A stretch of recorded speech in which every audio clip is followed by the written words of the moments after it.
looks into Elfman's memories to see that Lizana died when she tried to calm Elfman down while in beast form. This is a guilt he's been living with for years, thinking he killed his younger sister he was trying to protect, and this backstory plays into why he's always preaching about being a real man. The permanent scar on his eye reminds him every day of what he did when he, as he saw it, couldn't be man enough to protect his siblings. Soul scans his memories of this and creates marionette-like copies of Lizana, putting Elfman in a state of still guilt.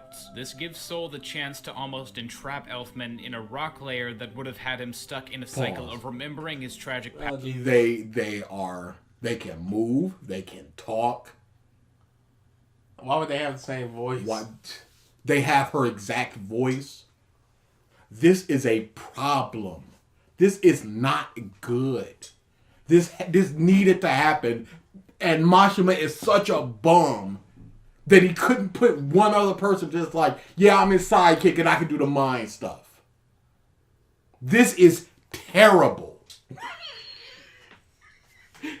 In a cycle I remember this point so prevalently because this was one of my problems in the that fairy tale panel that I did. Past forever. By going through his memories of Lizana, Elfman realizes she would have wanted him to live, and when Mira cries out to him as she's about to die herself, he gets the courage to finally control a full-body takeover. This moment where he controls the takeover, beats Soul, and rescues Mira Jane is such a great character moment for him, and shows to Mira that he's more capable than she thought. But it's contrived. It's done in a way that needed to happen. Yeah. So quickly, so conveniently, this dude has these abilities. So convenient that it's this dude that fights him with the past trauma, and it's Mira Jane who's there as well, who forces him to. It's too much. It's not smooth. More capable than she thought. Once the dust of all battles have settled and all is said and done, Makarov recovers and deals the final blow to Phantom Lord by beating the Master Josei using Fairy Law for the first time, giving some decent foreshadowing to the 3 most powerful fairy spells. At first glance, for people who watch the arc, this might seem like it isn't the end because Phantom Lord has other branches all over Fiore, but that's what Mystigan was getting up to while he was gone. The guild thinks he was just too good to show up, but he was really defeating every single branch in Phantom Lord without telling anyone about it. Why did he know about it? He thankfully has the ability to do that. There was not anybody strong enough that could defeat him. Thank goodness he's so darn powerful. How did he know the locations of the guilds? Because these are like 50. 20... yeah, you're probably closer than me. Phantom Lord without telling anyone about I'm it. pretty sure. All we got to see... Okay, so we're talking about 50. Let's just say conservatively 35. Mm-hmm. 35 guilds. From the time they took the mission, from the time Erza left, because that's the last time we see the guild, from the time Erza left to the time Natsu and them get back, they have been attacked by Phantom Lord. And in that time, Michigan has crushed 35 guilds while they've done this one. Mystigan has discovered that it was Phantom Lord that did. They discovered that these 50 guilds are not going to help Phantom Lord because he can't crush them all at the same time. So he had to crush one and then the 49 other, or 34. Yeah. And the 34 other ones just sat by. And then he crushed another one. And then the 33 just sat by. None of them moved. All the way up to him defeating every single one. None of them were like, wow, he's coming after us. Let's all together try to get... Nothing. Because if he can get word from Fairy Tail that this has happened, why shouldn't Phantom Lord be able to get word that he's doing this? 15 of their guilds have been destroyed completely. All right, well, we got 14 left. Let's do something. Let's go over there and help the Phantom Lord people. Good moment, but when you think about it for half a second, it breaks down. Other phantom flags to drift in the wind like the mysterious badass he is. Mystigan's one of my favorite characters to talk about, but don't worry, that'll be for another arc. Back to Lucy in this whole mess. She sees... I don't want to. Oh, it's coming. I don't They're all want coming. Because it is... Bruh, we're getting dangerously close to the Edalus arc. We're getting dangerously close to the Edalus arc. Other arc. Back to Lucy in this whole mess. She sees all her guildmates cheering for finally winning and getting to keep her with them, but she knows she has one last task to do. She leaves home and heads for the Heartfilia estate. The reason Phantom Lord was after Lucy in the first place was because she's a runaway from home, but not just any home. She's the daughter of one of the richest men in all of Fiore, but chose to run away from that to pursue a dream with Fairy Tail. That might sound selfish under normal circumstances, but to Lucy, it only made sense because she wanted to find a true family. Her mom... How is that selfish? I want to pursue this dream, so I'm gonna leave home to do so. Leave home from a father who does not care about me, seemingly. What's selfish about it? I want to pursue my dream, so I'm branching out without my father's money because she constantly talks about how broke she is and needing missions and everything. How is it selfish? Like, what was her duty that she ran away from? It was like, because of you, the family business fell apart. You had duties. You were supposed to marry the CEO's son or whatever. That's something, but no.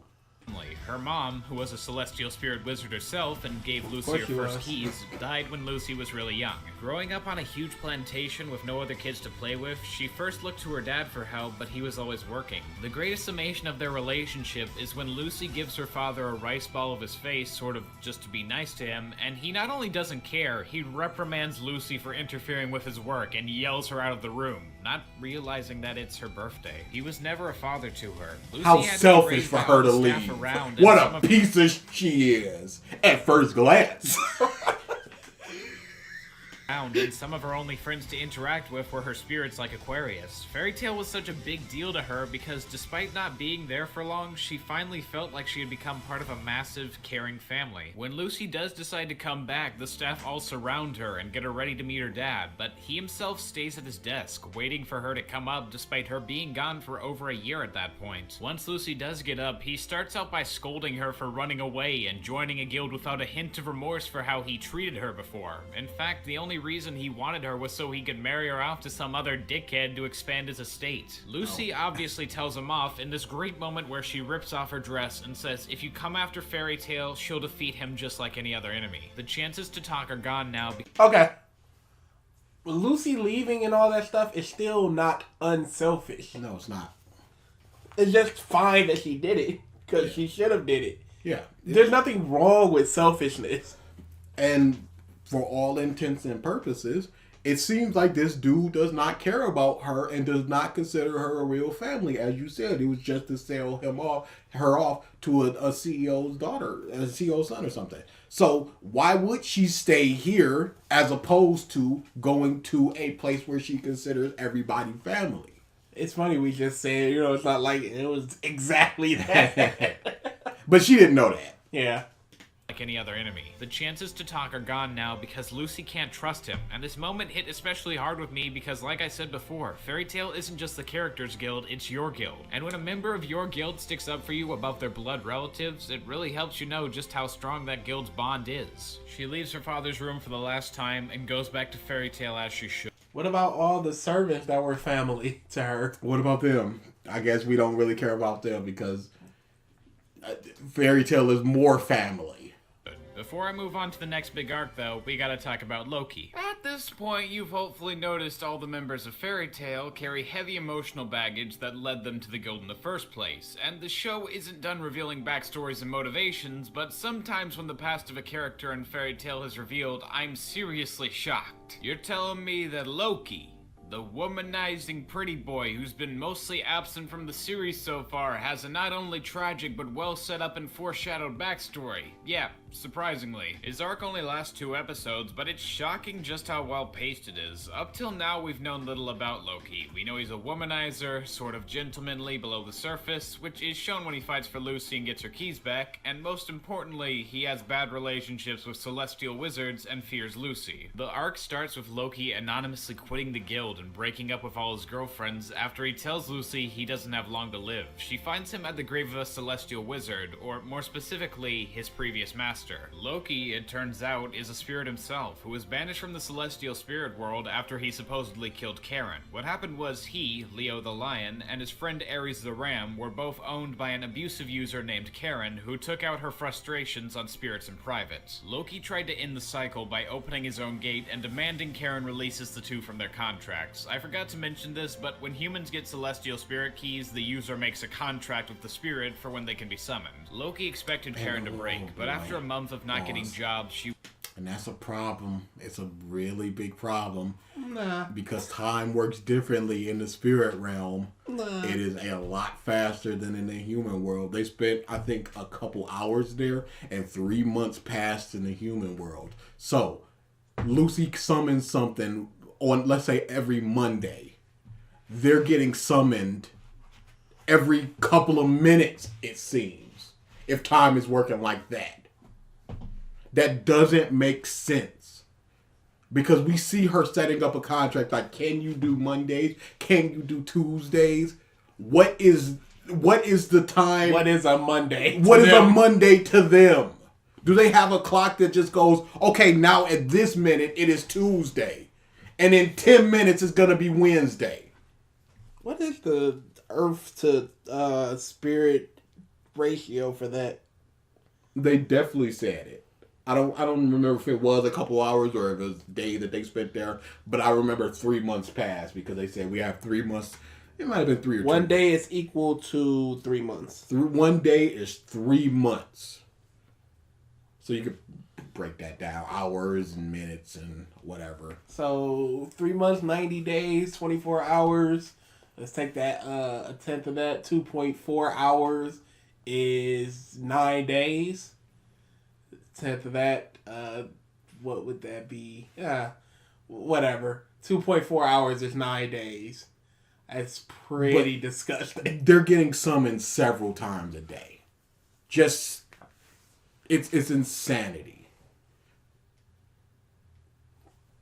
I kind of want to do that math now. 2.4. What a nerd. Shut up. Push up your glasses, nerd. Poindexter, oh, you got pens in your pocket, your pocket protector, nerd. Gonna play some D&D, nerd.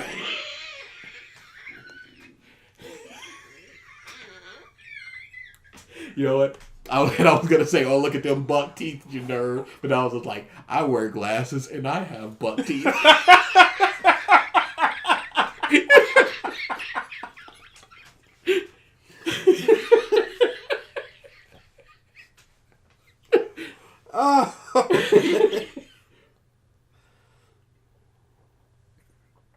Okay, so that would be what, like 144? 144 divided by, that would be 144. So that time doesn't really make sense. 2.4 is 2 days, so 144. A tenth of that would be 14.4 minutes. 14.4. So every roughly 15 minutes is 9 hours. It's roughly 9 hours. So like I said, they're getting summoned because if you go, I can only do every Monday, and most of them have like 3 or 4 days a week. And we've never seen her going, I gotta summon Taurus. Oh crap, it's Saturday and he don't do Saturdays. We've never seen that. So that's all. And how do you become a spirit mage versus something else? We've never seen somebody spec into it. We've just seen, oh, look, Angel is a spirit mage. Oh, Yukino is a spirit mage. She's a spirit mage. She comes from a long line of spirit mages. Is that a special brand of magic that you can only do? Or can Natsu pick up a key and twist it and go, okay, yeah, now Can he buy one at a shop and go, what's your contract? Yes. Summoned. Loki expected Karen to break, but after a month of not getting jobs, she went off on one and ended up dying. Loki didn't mean for it to happen, and it really wasn't his fault, but he shouldered the guilt of the Karen incident was and was voiced by banished from the Stephanie spirit Young. world for technically breaking the celestial law of the spirit never killing the master. And the thing about spirits in the human world is they can't stay there for long consecutive periods of time. Loki had been there for 3 whole years, subsiding off of the magic he got when he first summoned himself. Progressively, he kept getting weaker and weaker until eventually he started deteriorating. The only reason that he kept himself occupied. And another thing about the spirits, because he just skipped over it in the Great arc, Lucy fought a villain that was just like, I can control anything that's not humans. Another totality that's a problem, but whatever. She starts to control Taurus and just like kill Lucy, and Lucy's like, go back, I'm closing the gates. And the chick was just like, you can't close the gates. It has to be an agreement between the summoning and the summoner that the gate is to be closed. But that's simply not true, because we've seen several times up until that point where somebody summons themselves, and also right after it was introduced, she closes it, and it's just like, why would you introduce something if you were just gonna break it not a page later? Because she's just that strong. Spirits crap is just, it makes no sense. It makes a modicum of sense. It makes some sense, but not. It makes sense when you're just like, don't think about it. You can't think about it too much, otherwise it just starts to crumble. With girls was to mask the pain that he felt from being in the human world. He only came to Karen's grave so that he could stay there and wait for himself to drift away into nothingness. Lucy tries to force Loki to go back to the spirit world and claims whoever said he killed Karen needs to know that they're wrong, so she and Loki get an audience with the celestial spirit king. She tries to close it, and then she does. But go ahead. What happens if a spirit dies? Because these are 12 celestial keys. They have a mass importance because they're used to like open a gate later or something. Mm-hmm. So what happens? Does he just die and the key is now useless? Does it go over to another spirit and it's just like you have been promoted to the lion? I would assume so on that one. Because it makes no sense that these have been the same 12 spirits for essentially eternity. You can't say without a single death. You can't say it makes no sense. But without a single death? We saw that in... He showed a part of it where both the Leo and Ares get a hole blown in them. And then they just desummon. And then they come back and they're fine. So there is healing. So are they immortal? And what would have happened if he would have been punished and not been a spirit anymore, or killed or whatever, wiped out of existence? What happens? What happens? These are 12 special keys correlating to 12 constellations and is used for opening gates, and it's important. So I can't imagine, because to the point where in the last arc, or the second to last arc, the Tartarus arc, Lucy breaks the key of Aquarius. Mm-hmm. It's a big moment, but then it's just like, yeah, my key was just reborn somewhere in the world. You got to go find it. Yeah, you'll find me. I'll wait for you. Yeah. So they can't. Wait, hold on. If somebody else finds it and tries to open it up, can she just go, "No, you're not my person," or I won't form any contracts with you, or you get a new contract, or what? What? And if Lucy finds it, is the contract still standing? Because the contract is with the spirit itself, not necessarily the key. So if she finds a new key for that spirit, does she keep the same contract, or do they have to form a new separate contract? Because I gotta assume breaking the key is sort of like it voids the contract. So hey, who cares? Drift away into nothingness. Lucy tries to force Loki to go back to the spirit world and claims whoever said he killed Karen needs to know that they're wrong, so she and Loki get an audience with the celestial spirit king. In an act using up all her magic, Lucy summons her spirits all at once to tell Loki it wasn't his fault for what happened to Karen, and that dying would only cause more sadness for all the people that care about him. The spirit king hears her plea and agrees to let Loki back in. After that, Loki gives Lucy his key, symbolizing their stronger connection as characters. And yeah, this was a really small arc, but why is Karen swallowed down? Like, good job, Loki. You can let me go. She was beating Ares. Are we forgetting that? She was a monster She was a and monster. she died. She deserves no reverence. Seriously. You don't see Emperor Palpatine giving a thumbs up in the clouds once he dies. It's like, no. Good job, Rey. You defeated me.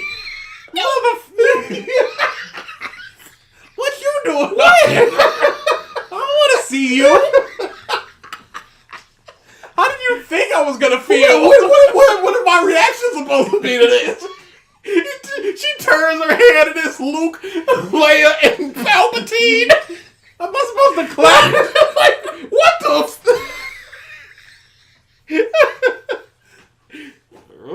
I'm just as confused as you are, but here we are. That's a pretty good And one. thus we're brought to the confrontation of Erza's past. After some old friends kidnap her and knock out the others at a casino, they need to try and get her back while she has to deal with what happened in her absence to her old friends. One of the first things we hear from Erza's friends is them asking why she betrayed Jellal, and to understand that, we need to look at Erza's childhood. She and her friends were once child slaves captured by a cult trying to resurrect the Black Wizard Zareth using a tower called the R system. Among Erza and her friends was Jellal, who gave Erza her last name based on her hair and took the fall for one of the others' plans when it went wrong, being sent off to be tortured. During his stay in solitude, he comes across an apparition that claims to be Zareth himself, and that only Jellal can see him because he was chosen to carry out Zareth's work. Then the being crawls inside Jallal's eye. I kinda thought that would have been the explanation for why he has that weird eye tattoo, but no, he just always had that, though coincidentally the being also went inside the same eye that the eye tattoo is around. At the same time, Erza incites a revolt in her prison and helps everyone escape to lifeboats. During the battle, she's almost fired on but is saved by a character known as Grandpa Rob, who once belonged to the Fairy Tale Guild. He crumbles away, and in that moment, Erza awakens her magic potential and takes up the random weapons and supplies around her to attack that's with, how her power explaining works. why she That's ended up choosing to literally use not how it Requip works. as her main set of magic, and I find that Choosing pretty clever. She tries to Requip? get- So you can choose magic? It awakened her ability to use magic, and she chose to use this magic. So now we got problems. Why did Kana choose cards? We know Elfman and Lizana, we know about that, but They were taught it. takes up the random weapons and supplies around her to attack with, explaining why she ended up choosing to use Requip as her main set of magic, and I find that pretty clever. She tries to get Jellal to come with them, but he has other plans, wanting to resurrect Zareth himself now by using the R system to take him and the others to paradise. Erza chooses to run away instead, and Jellal says that's fine, but if she ever tries to tell the others about Jalal's intentions or decides to come back at any point, he'll kill them all. From this fear, Erza ran to Fairy Tale so she could try and get stronger for the others and maybe come back someday. Obviously, Jellal tells them lies, but of them, a character named Simon knows it wasn't the truth and helps Erza navigate the tower along with the others when they arrive. Most of the fights before Jellal aren't too important. Erza informs the others about Jallal's trickery and tells her guildmates about her past. The gang has to deal with a few members of a mercenary guild called Trinity Raven, and Juvia shows she's able to be more than the person she was in the previous arc. Of the battles before Jellal, the most important... I hate how he's just skipping over this. He's skipping over the bad stuff to just go. Now, I disagree. I think he's a man that doesn't care about fights. Because all the fights he's pointing out are fights that have some type of emotional impact. Yeah, no, that's what I was going to. Okay. But he's skipping over because those don't, and they end very poorly. See, but I would agree with you if he was pointing out good fights that just didn't have emotional impact. But it's just like, these fights don't matter much. They don't matter much. So it's not that they're good or bad. They just don't have the thing he's looking for. But there's a fight with Lucy and Juvia where they just go, oh, it's time to use the Unity Ray. And then Jellal just goes, oh my goodness, the Unity Ray, that takes monks 50 years to learn. And they learned it instantly. And they just did it. They're basically strangers. It was introduced in this arc. It was stated to be almost impossible, and it was done. That's Fairy Tale. Erza's battle with Ikaruga, a character whose blade could cut through any metal. This battle shows Erza she can't... Oh no! Totality. Again, any metal. That's not interesting. Why does it have to be Pretty interested.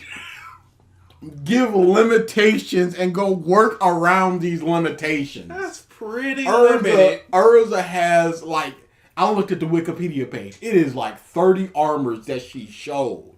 Not She even has- the non-shown ones. She has a confirmed at least 100 weapons that she can summon and control at the same time. Because in the Loxus arc, there was 100 orbs around the town, and she put 100 weapons there to try to block them out. So she can control and summon 100 weapons. Not easily, of course, it caused strain and everything. But there are various swords, like in the final arc. There was a sword that was just like, oh, this is the god, this is the water god sword. It just makes water. So, fire people, sand people, you're nullified. Because he was just like, I can turn any weapon to sand. It's like, well, this sword is water, so you can't technically do that. Her armor to not only protect her body, but also her heart from the feelings of other people. As a character, Erza's always been I'm sorry, not only what? protect her body, but also her heart from the feelings of other people. As Erza, she can't rely only on her armor to not only protect her body, but also her heart from the feelings of other people. As a You think her armor is there to protect her from the feelings of other people? Cold armor protecting her. It's a She shield. loves her family, It's- don't she? It's yes, but there's also a distance. She cares there. for There's Natsu a and distance there. Does she become more loving after this? Sure. No! Yeah. No! Once she does the armor, that's just like, this is my armor that has no armor, and thus it is the strongest armor. Then it's just like she becomes a lot more caring and everything. There's a definitive change that we saw. We saw it. You saw it. I didn't see none of that. She changed. She was a lot more Yeah, she caring changed and armor. everything. She was a lot more caring and open and willing to care and everything. No. No? No. No. Okay. Well, I respect your opinion. character, Erza's always been serious about everything and really powerful, but from that, during moments of downtime, she comes off as awkward from the time spent hardening her heart to not be damaged again. At the moment she finds No, she's an awkward person. Yeah, she's just an awkward person. Why can't people just be awkward people? It's fine. She loves cake. Is that part of her awkwardness? She has a great love of cake. She'll smash people that's like, you stole my cake. That's a great passion. She has a great passion for the arts, And she's acting horrible and everything, at and she's it. horrible at it. But she's just like, this is awesome. That's not an awkward thing. That's just a thing that she likes. It's just her personality to just be strict, but also, no, y'all are my family, so let's chill out. Dude, I love the panel so much. It- Erza's just big-eyed and smiling, It's- reading dialogue horribly. She's so happy. And everybody in the audience is just like, this stinks, what are you She's- doing? And she's so She's happy. so happy. It is just a great joy to me that just like, this girl is living out her dreams. That's good stuff there. really understands her friends can help her move on past her old relationships towards new chances. However, she gets clear heart clothing, increasing her speed and attack power. So you mean to tell me for the 15 or whatever years she was in Fairy Tail, she never felt this? She always had her heart closed off from Natsu, Gray, and all the rest of them? And now is the moment where she opens up? Mm-hmm. Now is the moment that once conveniently she fights a person that can cut through any metal, and her armor is metal. Now she must open her heart to this new metal that she had on ready and standby, so that she knew that she would have to she use it. materialized it out Yes. of nowhere. So And she just bulk buying armors and equips and just like, I might need this someday, just give it. The price of defense. With it, she easily beats Ikaruga and goes on to face Jellal with her heart open. Unfortunately for her, So once she equips her armor, that is just like, my heart is now open. She easily one shot slashes her. This is not interesting. This is narratively interesting, I guess, but it's just like, those swords are metal. Why? I guess now it just don't matter. Man, Unfortunately for her, Jellal is anticipating it. As they're fighting, Jalal's other part of the plan is going into the works with his brother Seagrain and his assistant Ultir. They've infiltrated the Magic Council, the highest authority when it comes to wizards, and convinced the members to fire the Aetherion cannon at the tower, a weapon that could destroy entire villages in one blast, and needs the approval of a percentage of council members to fire. Though one member of the council named Mr. Yajima stays firm on not firing the cannon, it gets ready to do so. Erza gets Jellal to his knees, but knowing of the upcoming Aetherion blast and still having feelings for him, decides to spare his life and hug as they wait for their imminent deaths. That is, until they don't die. Instead, Jellal's true, real, actual plan begins when the tower absorbs the energy of the Aetherion and becomes one giant lacrima. The only thing keeping it from activating is a human sacrifice. And Mr. Just Stop, what's a lacrima? People in the tower at this point, there are only Simon, Jellal, Erza, and Natsu, at least until Seagrain shows up out of nowhere. In actuality, they were one in the same the entire time, just with split magic power. Erza tries to fight back, but back during their embrace, Jellal manipulated Erza's drop guard to implant a bind snake so she wouldn't be able to move when he sacrifices her. Natsu comes to the rescue, but doesn't seem to stand a chance against Jellal, having exhausted his own energy. Natsu tries to keep fighting for Erza, but right as Jellal's about to fire a most likely fatal spell on him, Erza moves in the way to block it, but before she can take it, Simon steps in front of her and takes the blast full force. He confesses his long-lasting love for Erza and her spirit, and he dies, making Erza finally drop for the first time and cry over his death. When all seems hopeless, Natsu decides the best course of action is to consume the ether nano of the tower, which is basically pure magic energy, and fight Jellal with a temporary power boost. He beats Jellal, but many people are critical of this scene for Natsu getting a random power boost that only lasts for this scene and no others. To counter that point, I'd like to, for one last time, refer back to Nuxtaku's video where he... Make your own point. Don't refer me. Don't you DBZ ram me and go watch this. You explain why this is good. You explain why we watch this. You explain why it's not the case. I'd like to, for one last time, refer back to Nuxtaku's video where he explains better than I could Pause, wait a second. For one last time, he said that he would be referring to Nux throughout this video. Did he mean he said it? And this is 30 minutes in, not even. For one last time, refer back to Nuxtaku's video where he explains better than I could that this arc isn't just about Erza opening her heart to others and beating Jellal. It's about choosing between overcoming your past for your new family or succumbing to it under the corrupt morals of your past. Did Nux ever say that? I think he did, but we were just so baffled. Yes, it can be about that. But what about the stuff in the middle? Okay. How do we get to this? It can be said that, but why does he excuse what happened with Natsu? Why? It doesn't matter what the arc is about. Or what it's trying to do. The theme or whatever. How do we get to a point where the villain is defeated? This is basically Homer trying to build a grill. You see the picture of the grill, and that's what's trying to be accomplished. But what happened? You've got the blueprint in front of you, and you're going, look at the blueprint. Isn't that amazing? Sure. But look at the ship. It looks terrible. You accomplished what you tried to do, but... You built a ship. You didn't get there the right. We made this analogy about the race dude, where it's just what if you're in a marathon and you just pull on a motorcycle? Yeah, you've crossed the finish line, but how did you do it? It doesn't matter. He crossed the finish line. No, it does matter. It absolutely. I don't care. This person absolutely crossed the finish line. Yeah, but what did they do? They hopped in a taxi. How is that cool? It's just but like they crossed the finish line, though.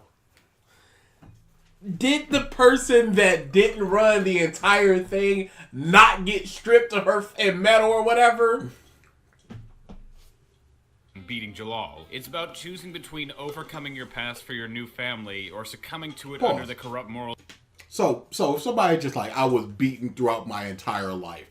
All I want to do is just be the best runner of all time. And he just takes a bunch of steroids. And he goes, I am now the best runner of all time. and they discover that he's been taking steroids. Do we take away his medals? Or do we not, just because he's had a hard life? Do we continue to applaud him for all the wins he had? Or do we go, oh no, this is tainted? Are there asterisks? You didn't get here the right way.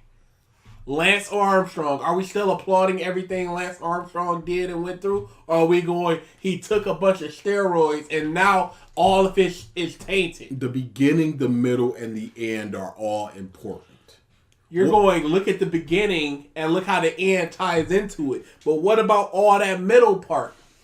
Whatever. What if Big Mom was never established? What if it was just like, there are only 3, they're not the Yonko, they're the Sango. Oh, but there's also a Big Mom, and she's here as well.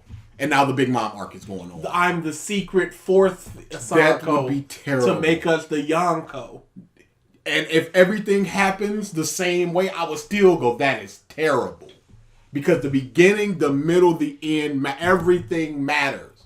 You can't just disregard something like this because of the theme, what it's trying to do, what it's trying to say. You cannot. Now, there are little minutia things that don't matter, like Luke drinking milk. Luke drinking milk in the grand scheme of things doesn't matter. It's not a positive or a negative. It's just something that happened.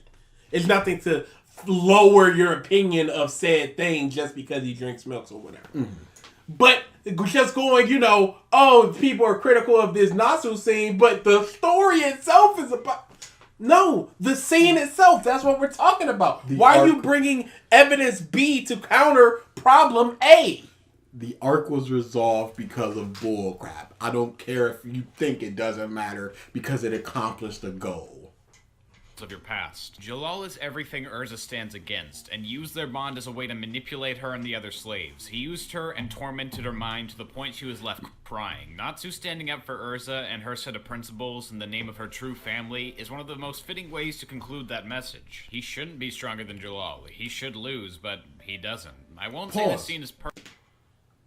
And you say this like he can't think of a way to defeat him. They can't beat Big Mom. What do? They throw that bit in the ocean. Had she drowned, they would have won. They are not stronger than her, but they outfought her through their abilities and their knowledge of her abilities. They're not stronger than her. They're not better than her. They don't have better hockey than her. They don't have better abilities than her. She's got clouds and all types. They're like, let's take that cloud away and hopefully she'll just fall in the She can't fly. You try that with Kaido, he can fly. So it doesn't work. It can be done when a weaker person defeats a stronger person. Don't act like this is just like, well, it's out of our hands. It just needed to happen. This needs to happen, so as long as we get there, that's all that matters. Absolutely not. I'm so sick of this. Just say it's bad. Don't try to excuse this. Just be like, yeah, that was some bull crap, and there's some more bull crap in Fairy Tail. I wish it would have gone another way. Think of another way to do it.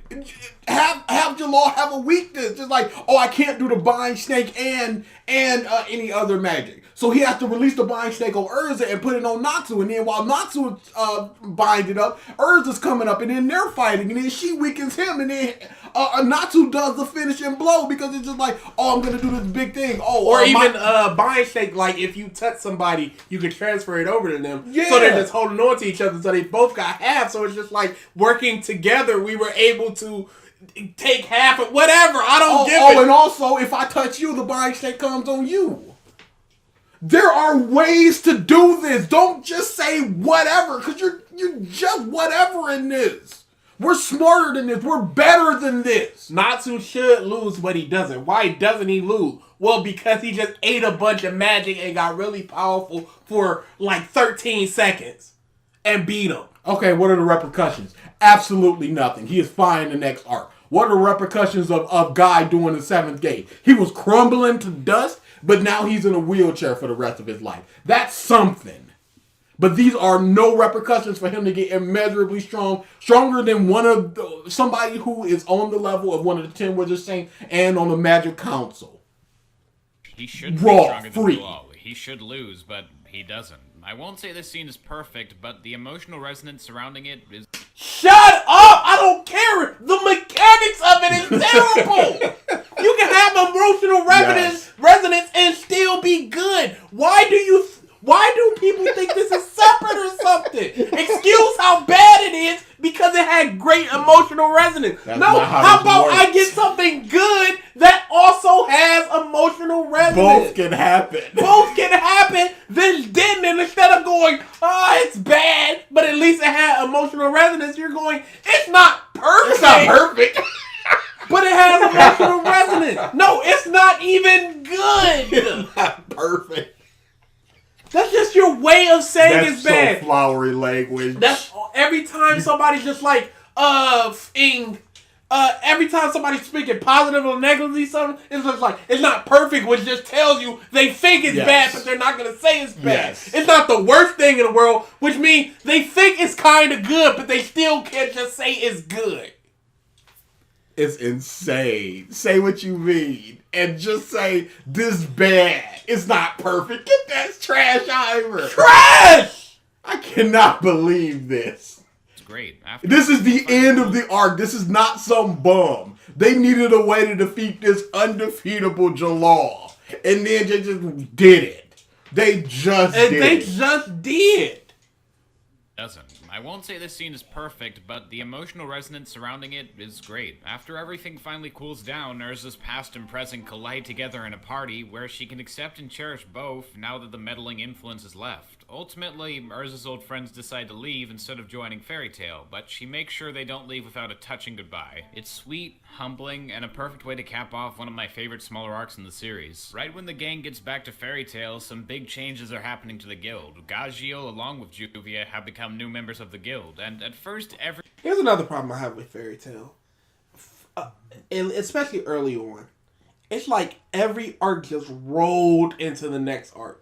It's like there's not even 2 days between and the first arc to go to the next arc. Yeah, it's very fast and go. Just get it, let's get it. Yeah.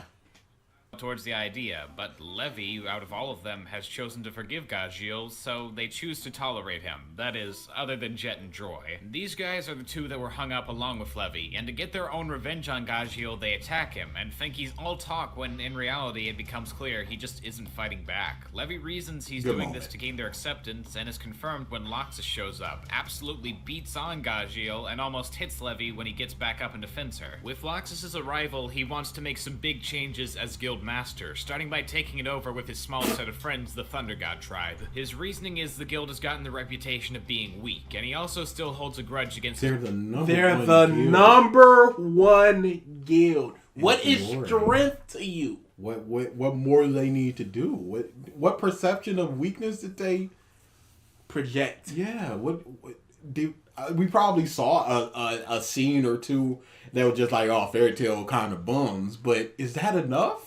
He's probably thinking, hey, we got so many bums in this guild. And they do. They do. Let's knock them out. But what happens when Guildarts come back to town? They go, Guildarts is here, put up the walls or he will destroy everything. You still got Erza. Let's not forget.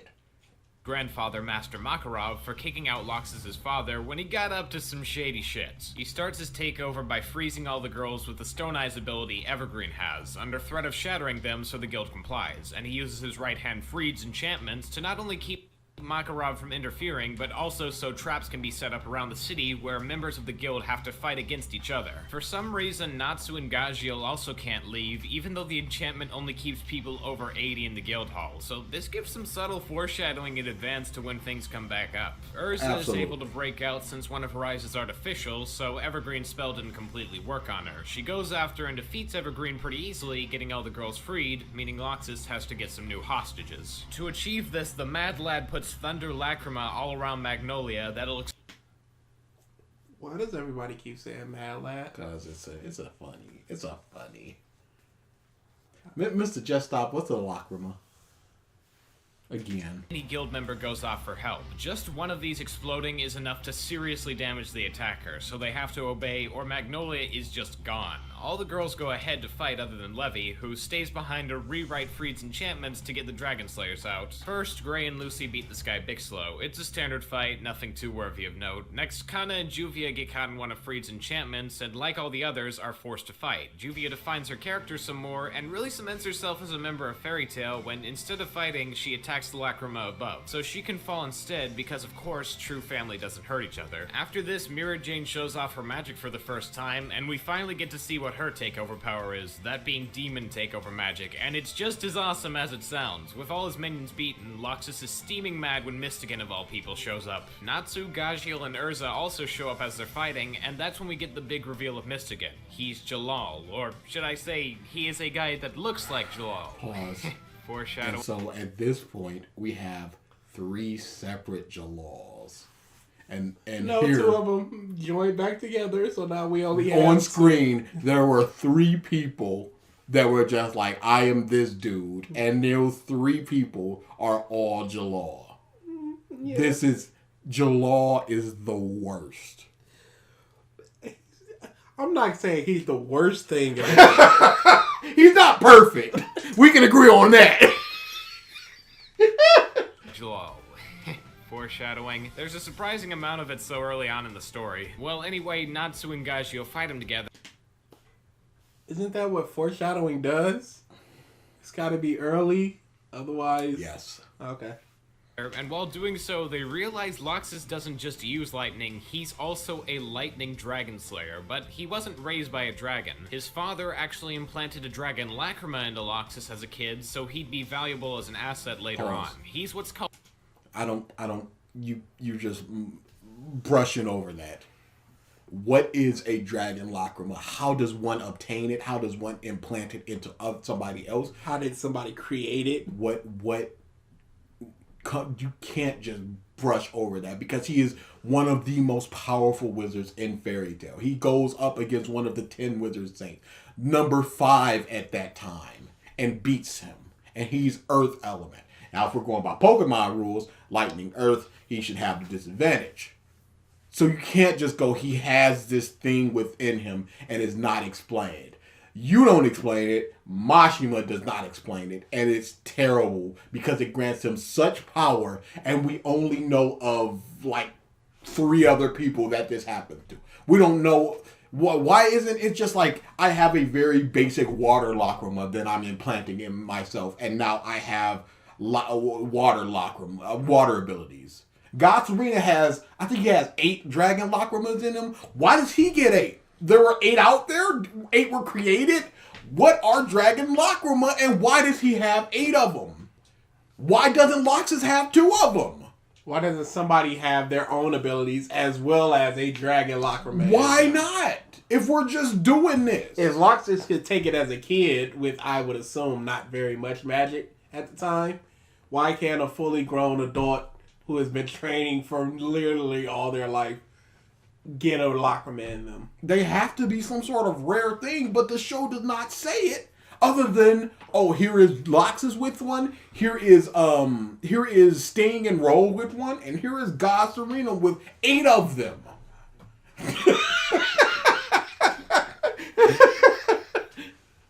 A second-generation Dragon Slayer. During the fight, Natsu and Gajiel are still doing pretty well against Loxus since Mystigan wore him down, and the guild has simultaneously taken out all the Lacrima at the same time by each shooting one other than Erza, who just took out a shit ton. Loxus's plans are falling apart around him, and he isn't just pissed because he's not succeeding, it's because due to him not succeeding, he has to go further and further, or else he'll have to admit defeat. From the start, he didn't want to have everyone hurt or take hostages, he just wanted to make the guild stronger and tried to go about it by following what his father would have done, and only when reaching these later stages does he understand his father's way wasn't right. Loxus doesn't even realize it for himself until he tries to enact fairy law. The basic gist of this spell is it's an all-powerful judgment spell that destroys everyone around you see as an enemy. Pause. He casts it and... Another totality. And now, what if... It sounds like you have a problem with this. Now, what do we classify as an enemy? Is it somebody that could kill me? Is it somebody that hurt me? Or is it somebody that wronged me? What if he got shortchanged at a store and he uses fairy law and all of the Fairy Tail members survive except for that storekeeper who falls over dead? What is the parameters of fairy law? It's pretty limited. Why is it just like, I don't want to hurt anybody, but here comes fairy law to kill you all? And now I will rebuild the guild from scratch, I guess, with me alone? This is terrible. This is terrible motivation. Oh, but the moment that it doesn't work, it shows that he cares about fairy tale, and that's all that matters. The narrative, the caring. And man, he changes his whole personality. No one has vanished or been harmed. Despite all he did, everyone he hurt, all the threats he made, Loxus never saw anyone in the guild as his enemy. He may have been able to trick his own mind into thinking he hates fairy tale, but his magic showed what he felt. Hey, I wonder if he got rid of them bums, though. Yo, about 80 people died. Yeah. Why did he never use fairy law again? Why isn't fairy law just busted out ad infinitum? Why not? Because it seems like there's no real side effects. They say it shaves off your life, but Makarov is above 80, apparently.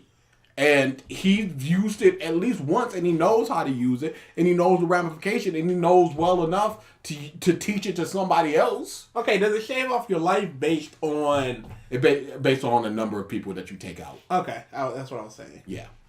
So yeah, again, why isn't it just used ad infinitum if you Why can just not? take off, hey, these are like 5 super strong people, fairy law. Yep. Okay, that's 10 years off my life, but whatever, they're all taken I out. very much doubt it's 10 years because Makarov used it against, 5,000 people and instantly died?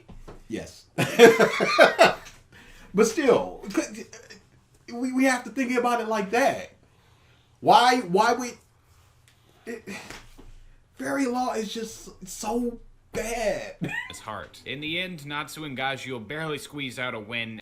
Can I just say, with this avatar, I hate the smug smile. It's just like, oh, I'm sit down, youngin. About to spin you a yarn. Gajio barely squeezed out a win, and Barely Loxus squeeze goes out to a the win guild when hall for one last time. Natsu punches him into the face and he falls. That was it. There was no trickery. There was no strategy.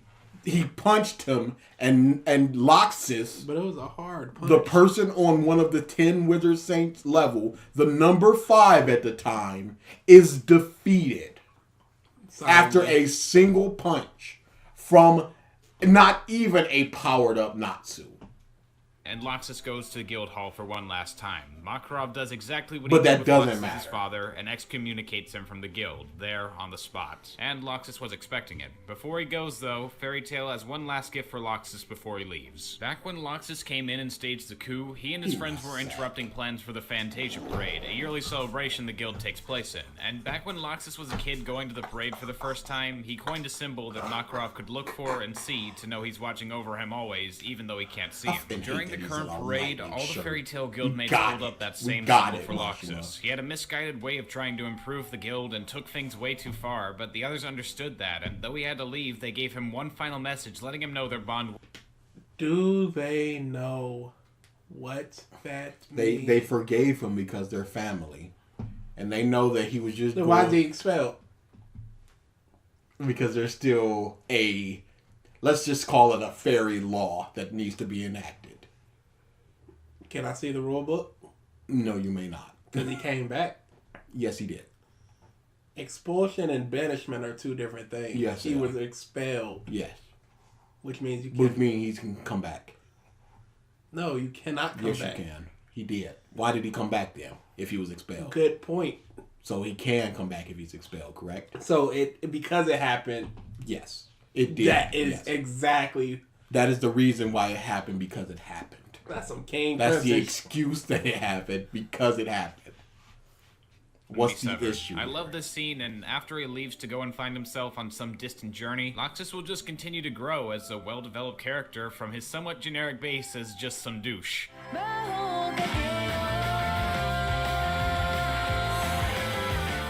The Irration's Sace arc starts with a simple explanation of the Barm baddest Alliance, or the 3 most powerful dark guilds in Fiore connected to all the other smaller ones across the land. Natsu and Co need to beat one of these 3, the Irration Sace, with the help of other top guilds from around, including Leon from Galuna Island, who's joined Lamia Scale, the Manly Men of Blue Pegasus, and a smaller guild named Kate Shelter that's brought the new Wind Dragon Slayer named Wendy, who just like Natsu has a flying cat named Carla.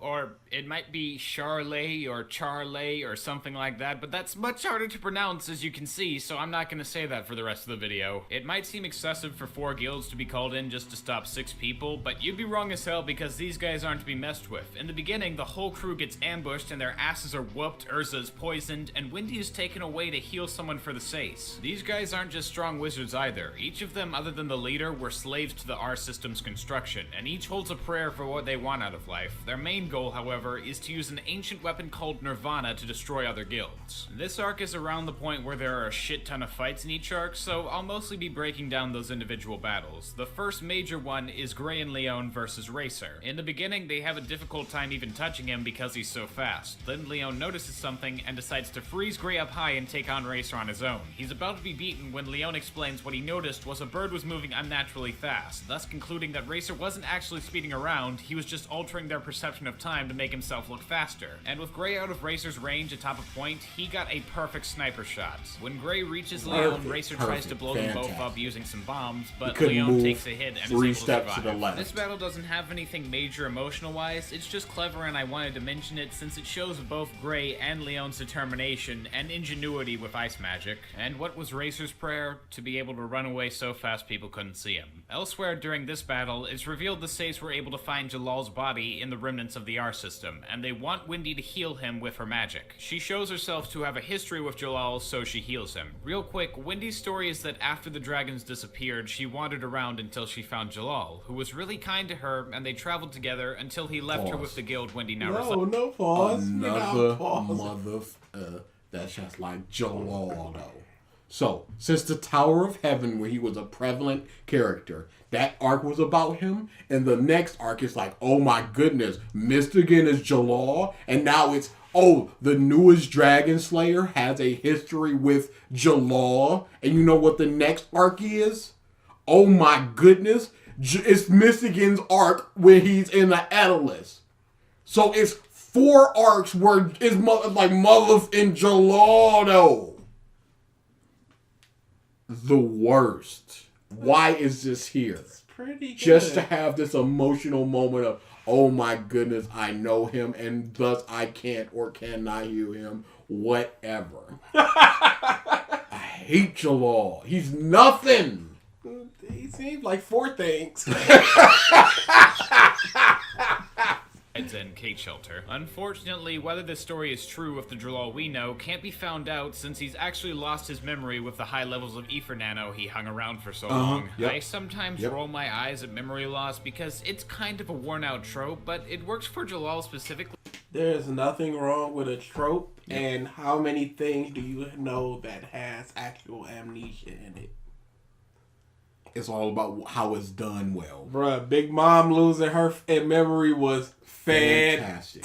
Because we know Big Mom, we know that if she regains that memory, it's completely over. We can see Chopper being like, I almost dragged this bit into the sea to kill both of us. And now she's looking at me like she wants to eat me. But here's this little girl who's treating her like the friendliest thing in the world. This is terrifying, and it's the best. But here it's just like, oh, the ether nano took my memory away, so I can't. And then it's just like, I'm going to kill myself. Like, no, you must live to repent. Whatever. He didn't start out as a bad person. He was just possessed by something to make him give up and change so. Can I just say, there's been so much poor editing throughout this video where it's just like a frame of 2. Yes, of it's very bad. And it's excusable if you miss a ghost frame every now and then, but my God, it's so consistent. It's a lot. just possessed by something to make him give up and change so drastically, and Jellal does slowly get his memories back, so thankfully it isn't permanent. Natsu and Carla save Wendy just in time for the next battle, Lucy versus Angel. Angel, as a character, radiates a really similar vibe to Karen from Loki's past. She uses her spirits poorly, has a massive ego, and generally has a quite punchable face, which I guess is fitting considering she's the one who killed Karen on the job she couldn't handle. And as the person who beat Karen, Angel has Ares Key and makes her fight Loki when Lucy summons him. Oh, very convenient. Scorpio for when Lucy summons Aquarius because they're dating and wouldn't fight. Oh, very convenient. Gemini, who can take the form of Lucy and command her keys to harm the actual one because, you know, she's technically Lucy. She has the voice and she has the keys. She's just not. What undoes Angel's plan? So, it's about face, appearance, and all that stuff as opposed to the magic of themselves. There are people in the world with transformation magic. That's how Happy flies. There are people that can transform into other people. There's a dude in a couple arcs from now that has the power of imagination, so he can create anything, another totality. But so it's just as long as I look and sound like you, I can just control your spirits. That's terrible.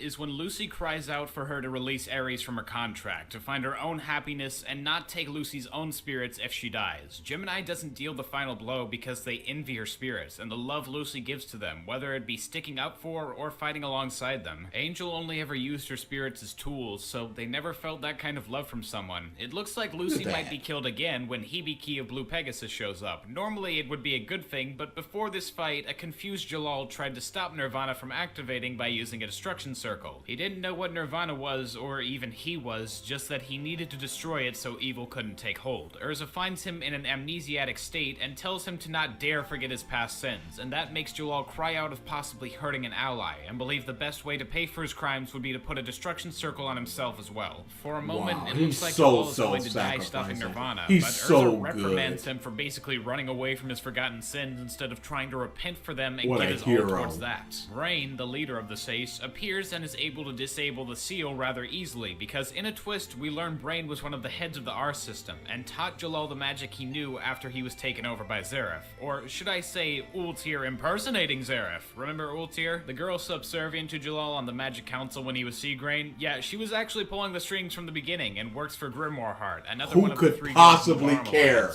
This is just like, well, this is just needlessly complicated. There's this dude that trained him, and there's this chick over here that was controlling him. It's like, so none of this is Jallal's fault. His hands are clean as he was controlled from the very beginning. He's the best dude. There's nothing to redeem here. No. Redemption arc. It wasn't his fault. He's a victim. Yes. Oh. One of the three guilds in the Barham Alliance. Getting to the point, Erza stops Jellal from dying, but Nirvana is unleashed in its first stage, and sends out energy that can change the hearts of people teetering on the sides of good and evil to the opposite of what they were before. It looks like Hibiki might have changed. I'm sorry, what? You don't remember that? No, people teetering on the side of good and evil. So, if you're evil and you're like, maybe I want to be good, you'll become good. Yes. And if you're good and you're just like, maybe there's some evil stuff that makes some sense to me, you'll become evil. Yes. That is the dumbest thing in the world. I would disagree. Okay. Because there is a lot of things that could be done with that. And it was. And then people became good guys and then you clapped.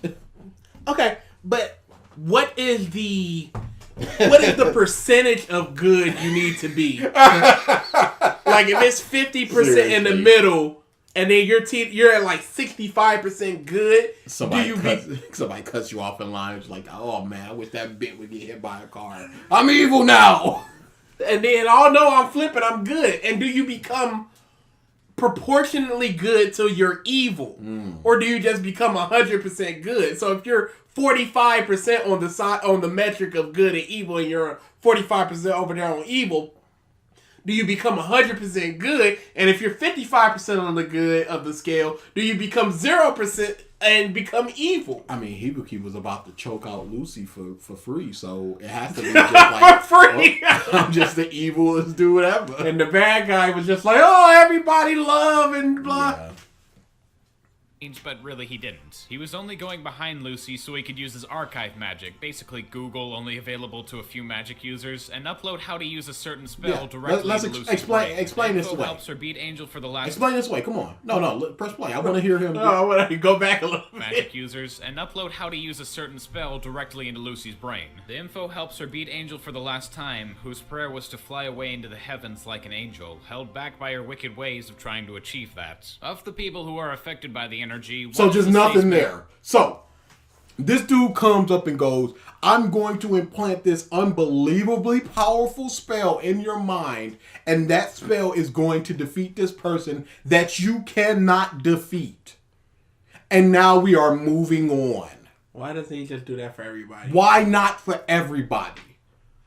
Why is he just not God King of give me $1,000 and I will teach you any spell in the world?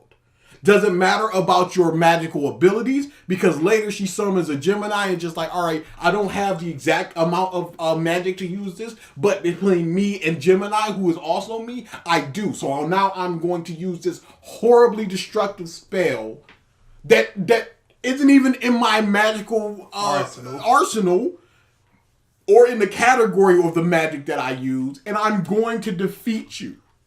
How is this good? That somebody can just go, here is your win condition, and then plant it into your mind again for free. No repercussions other than, wow, that took away my magic.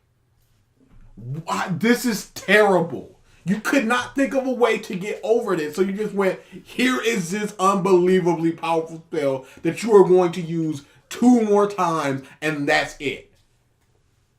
Hot Eye, who goes from talking about wanting money and being able to get anything with it to talking about love conquering all. Hot Eye was always the one member of the SACE who wasn't sure what he was doing was right. His reason for being obsessed with money was also he could try and save up enough to find his long-lost brother, who turned out to be one of the members of Erza's old friend group. After that, he stays on the side of good for the rest of the series, helping the others fight to stop Nirvana. Speaking of which, around the time all the battles I mentioned finish, Nirvana finally shows its true form in a giant walking city with a massive cannon attached to it. Everyone who's still standing, including Erza now, having been healed by Wendy, converge to the city to fight the remaining members. Oh my goodness. This is gonna destroy everything. Yeah. We have to stop this from destroying everything. This interesting? I am never bored with Fairy Tail because whenever I get lulled, and it's just like, oh, that was a pretty big thing. Around the corner is even bigger thing.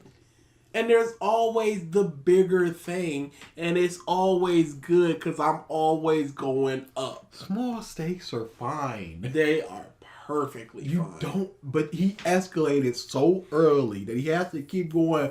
Well, now here's this most powerful magic and this forbidden magic. Hey. Oh my goodness, here comes the face. What did Big Mom getting Sanji really do for anything? Nothing. She would have just gotten the Germa's technology, and that's about it. It's not like Caesar could reverse engineer or anything, because he's great, but he's also a horrible bum that doesn't care. That does not care. So he would not work. He would just try to escape as soon as he could. So her getting the German technology does nothing, essentially. It's not like it's like, oh my goodness, Big Mom is dangerous now. She's always been dangerous. What, she's gonna move up 5% in their danger meter? Big whoops. Dude, but here it's just, and then in the very next arc is another, the entire Atlas is gonna be destroyed. And then in the next arc, the tournament arc, it's like, well, the dragons are gonna come through this gate and destroy the entire world. And then in the next arc, it is, I'm going to summon EMD to destroy the entire world. And then the next arc, the Avatar arc, we're going to summon one of the 12 war gods to destroy the entire world. And then in the last arc is Zero going, I am going to rewrite history and destroy this world, but in another world will be created where it's all fine. What is, dude? Why? And it's always, all around Natsu. It's not like in the other end of Fiore and something happening where it's like Blue Pegasus comes up like, oh man, you should have seen that mug over there. He had a cannon that was going to destroy the moon, but we took care of that. No, it's always these motherfuckers. It's always a fairy tale issue. It's always Jellal. Killed by Wendy, converge at the city to fight the remaining members. That outfit is so good! Midnight. Natsu vs. Cobra was an interesting fight due to Cobra's special ability of hearing thoughts. He's not a straight-up mind reader, but he can sense movements, breathing, heart palpitations, and use those sounds to predict his enemy's movements. First, Natsu tries to beat him by turning off his brain and following instinct, but that doesn't really help, so instead he uses Cobra's strength against him and roars so loud his eardrums burst. Jura of Lamia Scale beats Brain rather easily despite his status as leader, but that's when he and the others see something strange. The tattoos along Brain's body are beginning to disappear more and more as the Seis are defeated. This is because the Seis aren't just linked by their prayers, they also have body link magic attached to Brain that keeps something within him sealed as long as at least one of them is standing. The realization doesn't do them too much. What is body link magic? This is the first time that we're hearing about it, and it's a major plot point in this arc. I think it's the last time, too.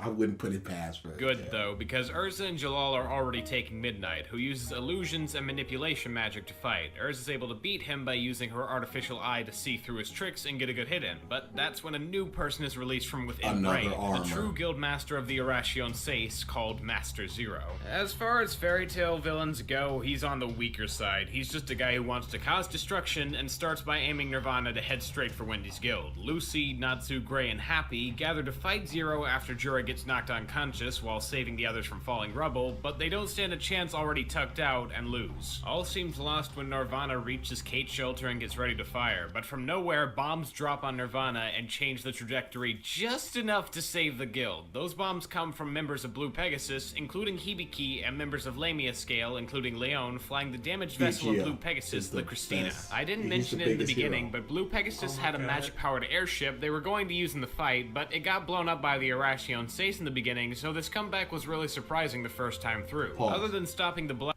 In the last arc, they go, hey, hop on Christina, and you go, and then Natsu goes, I don't want to be sick, so I'm not riding that. And he goes, it's fine. Christina has been modified so that Dragon Slayers don't get sick.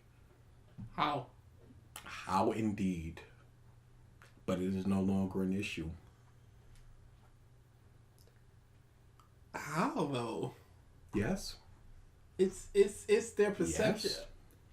And but then it's also not, because he can ride on Happy. So it's not motion. It's not vehicles, apparently, because they can just... I wonder if they tricked them and there actually wasn't something. But it's more so their perception of things. That's a little too smart.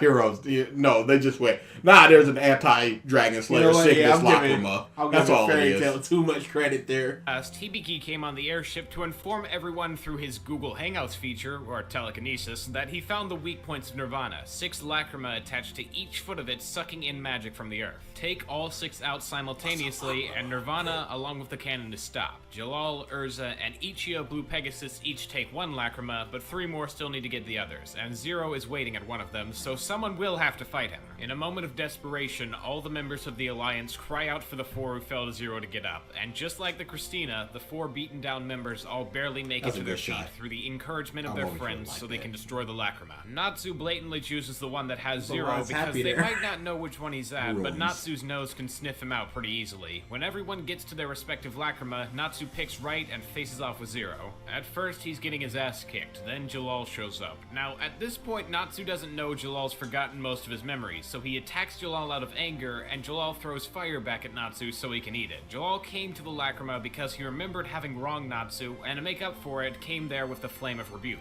Basically, it's a flame meant to help Natsu out and get him to beat Zero. I do like the emotional implications here, with Natsu accepting the flames to be a representation of his trusting Jellal, that he's changed for the better, at least in the moment, and Natsu uses Dragon Force for the first time, and that's cool, but I can't deny it is a random power-up that came out of nowhere and isn't brought up again. I think the emotional resonance and character... But the lad in the Tower of Heaven is fine? When it's almost the exact same thing? You're acting like this is a problem. Consistency? I don't think we're looking for that. I don't think. Dude, you can't do this. It's not perfect. You can't though. It's not perfect. I believe he just did. Dynamic changes related to it is enough to be forgivable, especially when fairy Oh, tales but it's fine, is though. just about the fights, but the significance to how the characters change because of that fight. But Yeah, I no, understand why it's people don't like not to just see it. about the Anyway, fight. once It's Zero just was about how people change because of the fight. It's not just about the fights. I keep saying this.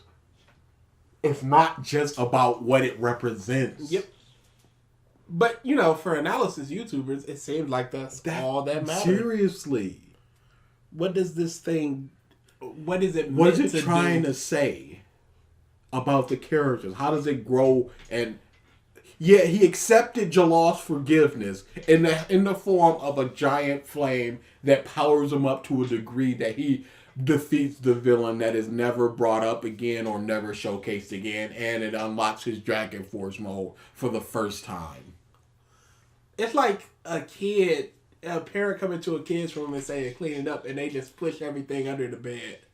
It's like, well, the intent was to clean room, and it's clean, isn't it? Yeah, but look at the room. It's not clean. You just move around. With this, you can excuse anything. Yes. Again, like I said before, what is bad to this dude? If you could just excuse it for the message, any sort of bullshit, any nonsensical plot points, any nonsensical fights, anything.